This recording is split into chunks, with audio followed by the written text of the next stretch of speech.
તો કેમ છો બધા? ગઈકાલે આપણે લોજિક ગેટ શરૂ કર્યું હતું, બરાબર છે? લોજિક ગેટ એની અંદર આપણે જોયું હતું કે 3 પ્રકારે તમે એને વિભાજિત કરી શકો, બરાબર છે? પહેલું શું છે તો કે બેઝિક, બરાબર છે?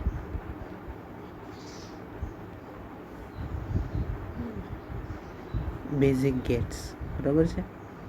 બેઝિક ગેટની અંદર શું આવે છે? And, or, not.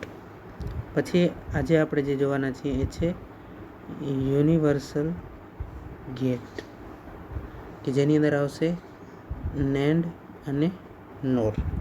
શા માટે એ યુનિવર્સલ કહેવાય છે એ આપણે પછી જોશું. અને છેલ્લો જે પ્રકાર છે એ છે એક્સક્લુઝિવ, બરાબર છે? એક્સક્લુઝિવ ગેટ્સ એ આપણે પછી જોશું. હવે ગઈકાલનું થોડું રિવિઝન કરી લઈએ તો એન્ડ ગેટ જે છે એના માટે મેં તમને શું યાદ રાખવાનું કીધું હતું? તો કે એનો સિમ્બોલ, એનું બુલિયન એક્સપ્રેશન અને એક શરત. સિમ્બોલ કેવો છે તો કે 2 ઇનપુટ સાથે આ પ્રકારનો સિમ્બોલ છે. જો એ અને બી 2 ઇનપુટ હોય તો એનું બુલિયન એક્સપ્રેશન શું થશે? એન્ડનું એ ડોટ બી. અને સાથે શું યાદ રાખવાનું કીધું હતું? તો કે જો બંને ઇનપુટ જે છે એ 1 હશે, બરાબર છે? જો બંને ઇનપુટ 1 હશે તો અને તો જ, બરાબર, શું થશે? તો કે આઉટપુટ જે છે એ હાઈ મળશે, બરાબર છે? નહીંતર શું મળશે? આઉટપુટ 0, બરાબર છે? તો આ વસ્તુ આપણે યાદ રાખવાની હતી. ઓર ગેટમાં શું જોયું આપણે? ઓર ગેટ કેવી રીતે બને છે? તો કે એ અને બી આ બંને ઇનપુટ સાથે ઓર ગેટ કંઈક આવો હોય છે, બરાબર છે? એક્ઝેક્ટલી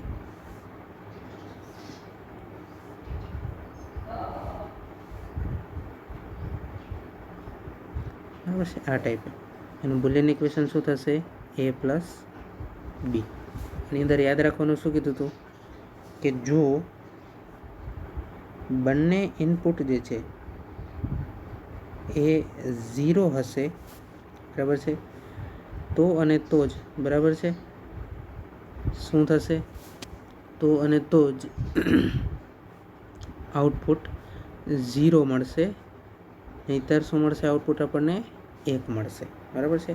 તો આ વસ્તુ જે છે આપણે યાદ રાખવાની છે, બરાબર છે?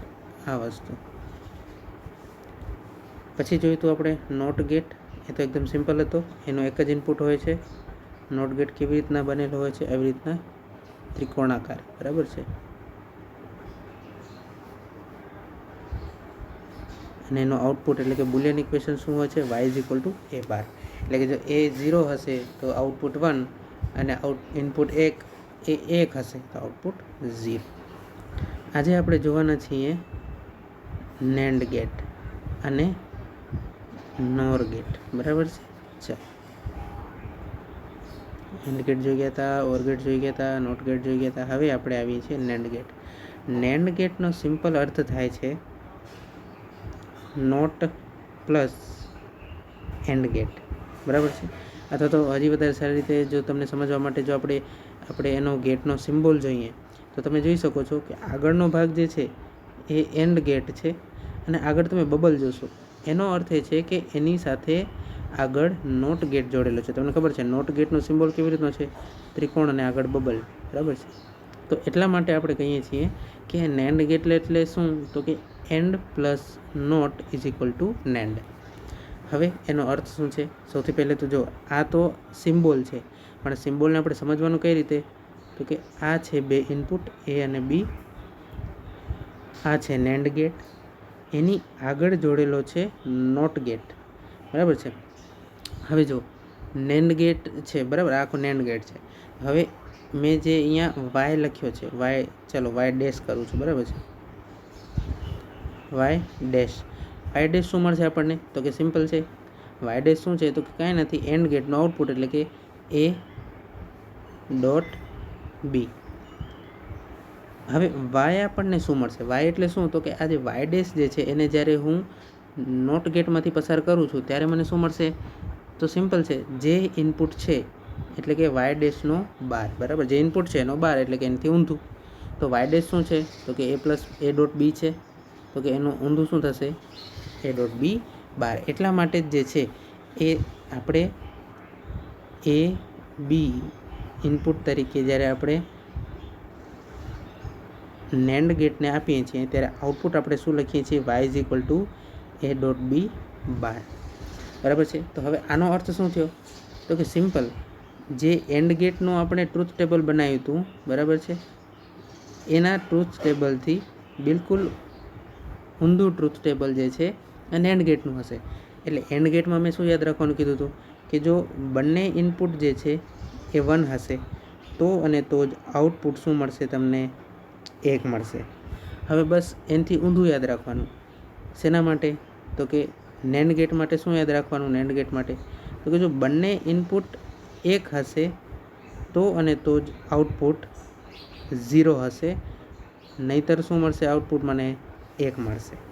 તમે જોઈ શકો છો આ ટ્રુથ ટેબલની મદદથી કે આપણે કેટલી સરળતાથી આ ટ્રુથ ટેબલ યાદ રાખી શકીએ છીએ.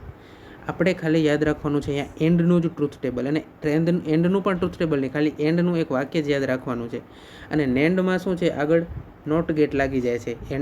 નેન્ડ એટલે શું? તો કે and gate plus not gate, એટલે એન્ડનું જે રિઝલ્ટ છે એનાથી ઊંધું રિઝલ્ટ નેન્ડનું હશે. તો એવી જ રીતે મેં શું કીધું તમને એન્ડ માટે? તો કે જો બંને ઇનપુટ 1 હશે તો અને તો જ આઉટપુટ 1 હશે. તો નેન્ડ ગેટ માટે મારે શું કહેવું પડશે? નેન્ડ ગેટ માટે તો કે નેન્ડ ગેટ માટે મારે એમ બોલવાનું કે ઇનપુટ તો ભલે બંને 1 હોય પણ આઉટપુટ ત્યારે હવે 1 નહીં હોય, પણ એનાથી ઊંધું એટલે કે 0 હશે, બરાબર છે. આવી રીતે જે છે આપણે સમજીએ છીએ. હવે પ્રશ્ન એ થાય કે આને આપણે ઇલેક્ટ્રિકલ સર્કિટથી સમજવું હોય તો કેવી રીતે સમજી શકાય? ચાલો આપણે જોઈએ.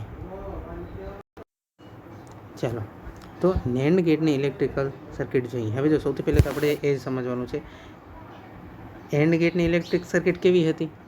તો કે સપ્લાય અહીંયા હતો, એ અને બી બંને સ્વિચ તરીકે આપણે સપ્લાય અને લોડ એટલે કે આ જે બલ્બ છે એની સિરીઝમાં મૂક્યા હતા, બરાબર, એ અને બી. એન્ડ ગેટનું મેં શું કીધું હતું તમને યાદ રાખવાનું? કે જો બંને ઇનપુટ 1 તો જ આઉટપુટ 1, એટલે કે જો બંને સ્વિચ ક્લોઝ તો જ બલ્બ જે છે એ સળગશે. હવે નેન્ડ માટે શું કેવી રીતના જે આપણે જોવાનું છે એ અહીંયા ખાસ ધ્યાનથી જોજો. નેન્ડ ગેટ માટે, બરાબર છે, અહીંયા છે સપ્લાય, અહીંયા છે બલ્બ. હવે કેવી રીતે ગોઠવશું સ્વિચને? તો સ્વિચને આપણે બંનેની પેરેલલમાં ગોઠવશું, બરાબર છે, સપ્લાય અને બલ્બની પેરેલલમાં, બરાબર છે. આ છે આપણી એ સ્વિચ, આ છે આપણી બી સ્વિચ. હવે નેન્ડમાં મેં શું યાદ રાખવાનું કીધું હતું? તો કે ઊંધું. શેનું ઊંધું? તો કે એન્ડનું. તો એન્ડમાં શું હતું? તો કે જો બંને ઇનપુટ 1 હશે તો અને તો જ, અત્યારે હું નેન્ડનું બોલું છું, બંને ઇનપુટ 1 હશે તો અને તો જ શું થશે? નેન્ડમાં આઉટપુટ 1 મળશે. એન્ડમાં આઉટપુટ 1 મળશે. તો નેન્ડમાં એનું ઊંધું કે બોથ ઇનપુટ જો 1 હશે તો અને તો જ આઉટપુટ મને 0 મળશે. આઉટપુટ 0 મળશે, બરાબર છે, નહીંતર મને શું મળશે? આઉટપુટ પોઝિટિવ એટલે કે 1 મળશે. તો જોઈએ આપણે. હવે અલ્સ 1 એટલે જો બંને 1 નહીં હોય, એટલે કે કાં તો બંને 0 હશે, કાં તો કોઈ એક જ 1 હશે અને એક 0 હશે, એવી રીતનું હશે તો મને આઉટપુટ 1 મળવું જોઈએ, બરાબર. ઓકે, ચાલો ચેક કરીએ. ધારો કે હું બંને જે છે એને 0 0 રાખું છું, એટલે શું? તો કે ઓપન જ સ્વિચ રાખું છું. તો પાથ કેવી રીતે કમ્પ્લીટ થશે? તો કે બલ્બમાંથી પાથ કમ્પ્લીટ થશે, એટલે કે બલ્બ સળગશે. બલ્બ સળગશે એનો અર્થ શું છે? તો કે આઉટપુટ મને 1 મળ્યું, કે જે પ્રમાણે આપણે લખ્યું છે એ પ્રમાણે. ઓકે, હવે તો કે હવે જે છે એ હું એને 0 રાખું છું પણ બીને હું નાખું છું ક્લોઝ સ્વિચ એટલે કે 1. તો પણ શું આ પાથ કમ્પ્લીટ થયો? ના, પાથ કમ્પ્લીટ નથી થયો. એનો અર્થ છે કે ફરી પાછી સર્કિટ જે છે બલ્બમાંથી જ પૂરી થશે અને એટલા માટે બલ્બ સળગશે અને એટલે જ મને આઉટપુટ 1 મળશે. એવી જ રીતનું તમે સમજી શકો છો કે જો હું એને ક્લોઝ કરી નાખું અને બીને ઓપન રાખું તો પણ બલ્બ સળગવાનું છે. પણ હવે જો બંનેને હું ક્લોઝ કરી નાખું છું સ્વિચને, એટલે કે એ પણ 1 અને બી પણ 1, તો તમે જોઈ શકો છો કે સોર્સ જે છે એ શોર્ટ થઈ ગયો છે. હવે સોર્સ શોર્ટ થઈ ગયો એનો મતલબ જ એ છે કે સપ્લાય જે છે એ બલ્બને મળતો નથી. અથવા તો તમે એમ પણ વિચારી શકો છો કે આ પાથ જે છે એ શોર્ટ થઈ ગયો હોવાથી બલ્બની અક્રોસ વોલ્ટેજ જે છે 0 છે અને બલ્બની અક્રોસ વોલ્ટેજ 0 છે એટલે બલ્બ જે છે સળગશે નહીં, એટલે બલ્બ સળગતો નથી, એટલે આપણે એને શું કહીશું, આઉટપુટ આપણને 0 મળી. સમજાઈ ગયું? તો આવી રીતે જે છે આપણે NAND ગેટને ઇલેક્ટ્રિકલી સમજી શકીએ છીએ. ઓકે, ચાલો હવે આપણે આવીએ છીએ NOR ગેટ ઉપર. જેવી રીતે NAND ગેટ એન્ડ અને નોટનું કોમ્બિનેશન છે, એવી રીતે NOR ગેટ પણ શું છે, OR ગેટ વત્તા નોટ ગેટનું કોમ્બિનેશન છે. એનો અર્થ શું થયો? સિમ્પલ. OR ગેટ માટે આપણે જે વસ્તુ યાદ રાખી હતી એનાથી ઊંધી વસ્તુ આપણે NOR ગેટ માટે યાદ રાખી છે. ઓકે, તો OR ગેટ માટે આપણે શું યાદ રાખ્યું હતું? તો જોઈએ કે જો બોથ ઇનપુટ જે છે એ 0 હોય, બરાબર છે, તો અને તો જ આઉટપુટ મને શું મળશે? 0. સમજાણું? ઓકે, નહીંતર આઉટપુટ મને શું મળશે? 1. હવે NOR ગેટ માટે શું યાદ રાખવાનું છે? તો કે પણ જોઈએ. કોનાથી ઊંધું આપણે NOR ગેટ માટે યાદ રાખવાનું છે? તો કે OR ગેટનું જે વાક્ય છે એનાથી ઊંધું એટલે ખાલી આપણે આઉટપુટને જ બદલી નાખવાનો છે. એટલે કે જો બોથ ઇનપુટ જે છે એ 0 હશે, બરાબર, અહીંયા સુધી તો સરખું જ છે, તો અને તો જ આઉટપુટ આપણને શું મળશે? 1. બરાબર છે. તમે અહીંયા ટ્રુથ ટેબલ ઉપરથી જોઈ શકો છો કે બંને ઇનપુટ 0 છે ત્યારે આપણને 1 મળે છે, બાકીના દરેક પ્રસંગે આપણને શું મળે છે? 0 0 0. ફરીથી જોઈ લો કે NOR ગેટ શું છે, કોનું કોમ્બિનેશન છે? તો કે OR ગેટ વત્તા નોટ ગેટનું કોમ્બિનેશન છે. કે હવે તમે આ તો આપણો સિમ્બોલ છે, બરાબર છે. હવે કેવી રીતે આપણે આને અલગ રીતે જોઈ શકીએ? તો જુઓ, જો A અને B ઇનપુટ છે, બરાબર છે, તો આ આપણો શું થશે? OR gate. અને એની આગળ જો હું નોટ ગેટ જોડી દઉં તો આ મારો બની જશે OR ગેટ. અને જો આ નોટ ગેટ આપણે દર વખતે આવી રીતના દોરીએ એ શું થાય, થોડું જેને કહેવાય ને કે સ્પેસ વધારે લે અને થોડું આપણને એમ આપણે થોડું મજા ના આવે એમ, તો આપણે એને શું કરીએ છીએ, એને માત્ર એક બબલ તરીકે દર્શાવીએ છીએ. બરાબર છે, એ તો આપણે સમજી ગયા છીએ. ચાલો, તો હવે જો અહીંયા આ જે અત્યારે જે વાય ડેશ છે, બરાબર છે, એ શું મળશે મને? તો કે સિમ્પલ, જે ઓરનું આઉટપુટ છે એ મને વાય ડેશ મળશે, એટલે કે A+B મળશે. તો અહીંયા જે છે એ વાય મને શું મળશે? તો સિમ્પલ, નોટ ગેટ છે તો એનું જે ઇનપુટ હશે એનાથી ઊંધું, એટલે કે 12માં મને આઉટપુટ મળશે. તો વાય ડેશ શું છે? A+B છે વાય ડેશ, તો એની ઉપર 12. તો તમે જોઈ શકો છો આપણું બુલિયન સિમ્બોલ પણ એ જ છે, સોરી, બુલિયન ઇક્વેશન. તો બરાબર છે, તો આ NOR ગેટ છે જેને આપણે આ તરીકે પણ દર્શાવીએ છીએ. આ એનું ટ્રુથ ટેબલ છે. મેં તમને કીધું છે ટ્રુથ ટેબલ યાદ રાખવાની જરૂર નથી, માત્ર 2 વસ્તુ યાદ રાખો, એન્ડ ગેટનું સેન્ટેન્સ યાદ રાખો અને OR ગેટનું સેન્ટેન્સ યાદ રાખો. બરાબર, જો આ બંનેના સેન્ટેન્સ તમને યાદ રહી ગયા હશે ને તો NAND જે છે ને એનું તમે બનાવી શકશો અને NORનું પણ તમે બનાવી શકશો. બરાબર છે. ORનું શું? ફરી પાછું, બોથ 0 ધેન આઉટપુટ 0. બરાબર છે. હવે NORનું શું તમે લખશો? NOR માટે સિમ્પલ છે, આનું ઊંધું, એટલે કે શું? તો કે બોથ 0 ધેન આઉટપુટ 1. બરાબર છે, બસ આટલું સિમ્પલ એકદમ. Both 0 then output 1, both 0 then output 1. બરાબર છે, અલ્સ આઉટપુટ ઝીરો. હવે આને ઇલેક્ટ્રિકલી કેમ સમજી શકાય તો એ પણ જોઈએ.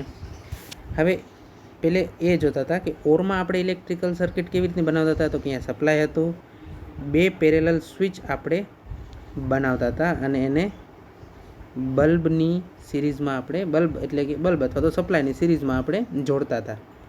હવે ઓરમાં શું નોરમાં શું કરવાનું છે તો એ પણ જુઓ. બસ જેવી રીતે આપણે નેન્ડમાં કર્યું એવી રીતે સપ્લાય અને આ છે બલ્બ, બરાબર છે. હવે જે સ્વિચ છે એને શું કરવાનું છે, એક્ઝેક્ટલી અહીંયા પેરેલલમાં જોડવાની છે, બરાબર છે. આ છે આપણી એ સ્વિચ, આ છે આપણી બી સ્વિચ. હવે આખું આપણે ટ્રુથ ટેબલ અહીંયા જે છે ચેક નથી કરતા, ખાલી આપણે આપણું જે મેઇન સેન્ટેન્સ છે એ જ ચેક કરશું. શું છે મેઇન સેન્ટેન્સ? સૌથી પહેલાં તો નોરનું સેન્ટેન્સ બનાવવું છે તો ઓરનું યાદ હોવું જોઈએ. ઓરમાં શું છે કે જો બોથ 0 ધેન આઉટપુટ 0 અધરવાઇઝ 1. આ તો નોરનું છે, ઓરનું છે. તો નોરનું શું થશે તો કે કંઈ નહીં, બોથ 0 ધેન આઉટપુટ 1. સિમ્પલ. તો જોઈએ ચાલો. બોથ 0 એટલે જો બંને જે છે એ સ્વિચ ઓપન છે એટલે કે અત્યારે જે પ્રમાણે દર્શાવેલી છે જો એ પ્રમાણે હશે તો આઉટપુટ 1 મળશે. ચોક્કસ આઉટપુટ 1 મળશે જ. શા માટે? કારણ કે એ અને બી બંને સ્વિચ ખુલ્લી છે એટલે એ પાસે તો કમ્પ્લીટ નથી, એ ઓપન પાથ છે. તો સર્કિટ ક્યાંથી ક્લોઝ થશે તો કે બલ્બથી સર્કિટ ક્લોઝ થશે. સિમ્પલ એટલું જ, બરાબર છે. હવે બીજી કોઈ આપણે બરાબર છે અલ્સ શું થશે 0, બરાબર છે. નોર માટે બોથ ઇનપુટ 0 ત્યારે જ આઉટપુટ 1, નહીંતર 0. ઓકે, ચેક કરી લઈએ. બંને 0 માટે ચેક કરી લીધું ત્યારે બલ્બ સળગે છે એટલે કે આઉટપુટ 1 મળે છે.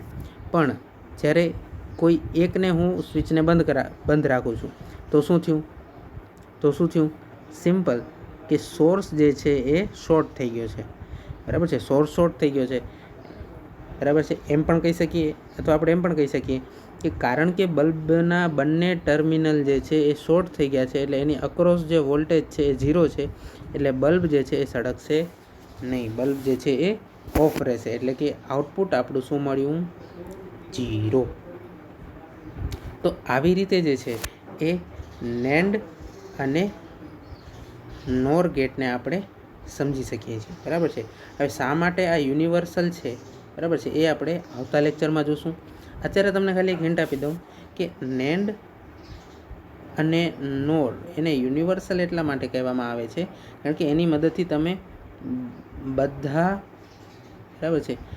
મદદથી તમે બીજા બધા ગેટ્સ જે છે એ બનાવી શકો છો, બરાબર છે. એટલે શું તો કે નેન્ડ અને નોરની મદદથી તમે એન્ડ, ઓર, નોટ, એક્સક્લુઝિવ ઓર જે આપણે હજી નથી જોયું હવે જોશું, એક્સક્લુઝિવ નોર, આ દરેક ગેટ બનાવી શકો છો. એટલા માટે એને યુનિવર્સલ કહેવામાં આવે છે. હવે કેવી રીતે બનશે એ આપણે નેક્સ્ટ લેક્ચરની અંદર જોશું, બરાબર છે. અને એક્સક્લુઝિવ ઓર અને એક્સક્લુઝિવ નોર જે છે કાલે જોઈ લઈશું. સિમ્પલ જ છે, એમાં કંઈ બહુ વધારે ખાસ છે નહીં, બરાબર. તો એ આપણે નેક્સ્ટ લેક્ચરમાં જોઈ લઈશું અને પછી આપણે શા માટે જે નેન્ડ અને નોર ગેટ યુનિવર્સલ કહેવાય છે એ આપણે પછી જોશું.